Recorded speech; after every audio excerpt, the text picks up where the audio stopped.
Milk Bottle Audio presents The Museum of Tat, devised by Robert Crichton, with Michael Fox. Hello and welcome to the Museum of Tat. I'm Professor Geoffrey Collins, and with me I have Professor Colin Jeffries, of Professor of Tat at Sheffield University. I am, of course, the curator of the Museum of Tat, and so ultimately I decide what gets in and what goes out, unless there's some interference from the Tat Classification Board, which we're under some. We are under. We can't really discuss it. I'm afraid. We have been told by our lawyers that we're not allowed to discuss the current case. I would like to. I have us. Strong feelings. You do have strong feelings, and bowel movements, and that's why you married her. I did. That's another matter entirely. So let's move swiftly on. So let's move on to today's artifact, and this is a beaut. Oh! I think of the pieces of tat we have so far looked at in this series, this is the purest of tat. It's a two-piece item. Yes, it's in two pieces, and I think we'll look at possibly the less interesting piece from some people's point of view. Yes. But I think we'll look at the stand first, and that is what this item is for. It's an L-shaped piece made of plastic, and brown. Plastic. It's brown plastic, but with an odd mottled hue. I mean, is that wood effect? Is that aiming for a wood effect? I wonder. It's almost a goldy tinge, but yes, I think it's almost a wood effect patina, which. I mean, as wood is so difficult to get hold of nowadays. It's incredibly difficult to find. So rare. It's so rare that it's very important to dig up some petrochemicals and process them into plastic and pretend that they are in fact wood. The pretense is very, very poor, I have to say. It is not an effective piece of work. So these two L-shaped items hinge outwards, obviously designed to brace a flat object of some description, which is the second piece. So this is what we would call a display stand. I think that's the common term. And let's just look at the workmanship here, because it's obviously trying very unsuccessfully to pretend to be wood. But if we look at the plastic, I mean, the plastic moulding is quite unbelievably terrible. Oh, without doubt. I mean, they've tried to. They haven't. If you look at just the leading edge here at the top, there is a moulding mark that's it's quite unnecessary lumpage. There's a lot of where it's come out of the moulding machine, and it's just basically just been ripped out. I mean, there's no real care, no love, no care or love. This is a truly terribly made item. You can see that making this was just a job to someone. Yes, that was was just a job to put food on the table, and not a very well paid job. No, we suspect. There are, however, no maker's marks. Anywhere that I can see. Looks to be a small mark. There is a number. There is a number at the bottom. Number 5. There we are. Remember that for later. That could turn out to be very important, or utterly irrelevant. One of the two. There are no other maker's marks that I can see, but I will hand that to Colin to have a little look at while I pick up, and I think this is a beautiful thing. The second part of the item. I do have to agree that it is beautiful. Yeah, it's quite heavy.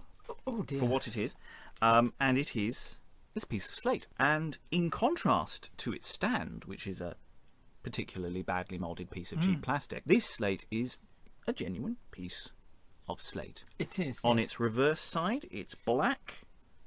Could you just stroke it again? I can stroke it. Do you hear that? Now that's slate. That's the finest quality slate. And on the back, it seems to have some kind of sticker. So MILG. Mild. And the number 1. Milk 1. So I don't know if that's indicative of anything. Let's turn it over, Colin. Oh, okay. Well, let's turn it over. I shall brace myself.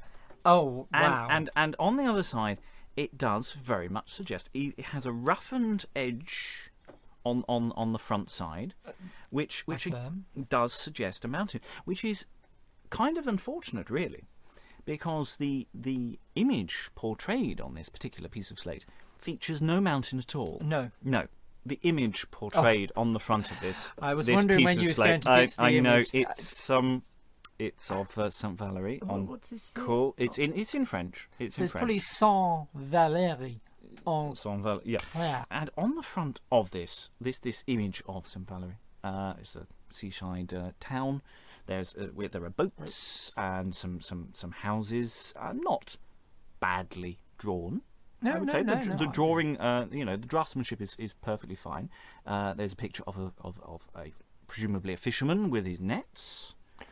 The fisherman. Much larger. He's not part of a sort of natural perspective, but that's perfectly, again, reasonably drawn. I think Looks like he has a black eye though. Captain Birdseye. Yes. The white beard. He's got that, and the he's obviously working. He's got the yellow. Sort of apron. Apron, which Yeah, clearly, yeah. and some shellfish there. Yeah, and there is a little signature as well. Now, we talk about this particular image as being, the drawing, the painting, but of course it isn't. It has some kind of sticker transfer stuck over the front of the slate, so which has quite a pronounced outline. Yes, a sort of yellowy edge where you can Yeah, definitely see. You where can definitely, because it also has a slightly different reflectiveness to it. Oh, yes, now you've got it in you the can light. definitely, you can Yes, see if you yes. just slightly waggle it, you can definitely see a different outline. So all that now remains is to put the items together. Oh.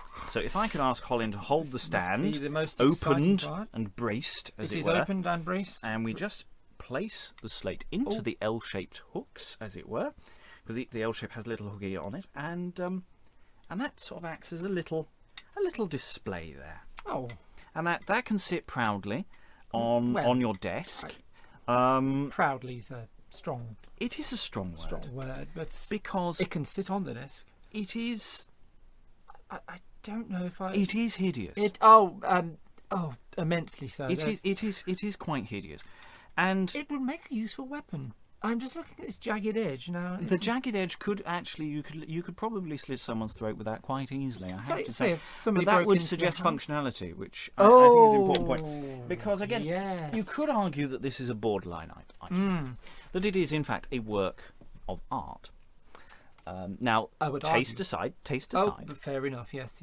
someone has created a representation of a fishing town with a figure, and okay, by a second-hand process, an industrial process, place this image onto slate. I don't think we should suggest the innocent pleasures of someone having some kind of pictorial representation that they look on and get pleasure from. Now, that would to some degree be fine if it wasn't for the horrendousness of the mount. Because for all the many problems with the image itself, it is placed on a terrible piece of nastily moulded brown plastic, of which there is absolutely no excuse whatsoever. And in a climate where craft and individuality of work is favoured over an industrialised process, which is why a painting will do better than a print. Even in that climate, the display mounting does leave it as irredeemable tat, and we are proud to display it in our museum. More than proud. I mean, Colin here can tell you a little bit about the auction from which we bought this. It was a private auction, wasn't it? Private auction, yes. There are a lot of tat collectors out there who hoard some very, very rare pieces, and this piece is incredibly rare. I mean, there are literally hundreds of copies of this around the world. Literally hundreds. Do you remember the day I rang you, didn't I, when I got that on the mobile? I was, you will not believe what I found. I've got this now. I mean, we laughed. Yeah. And cried. Yeah. We spent money on this. Well, I did. You never actually give me.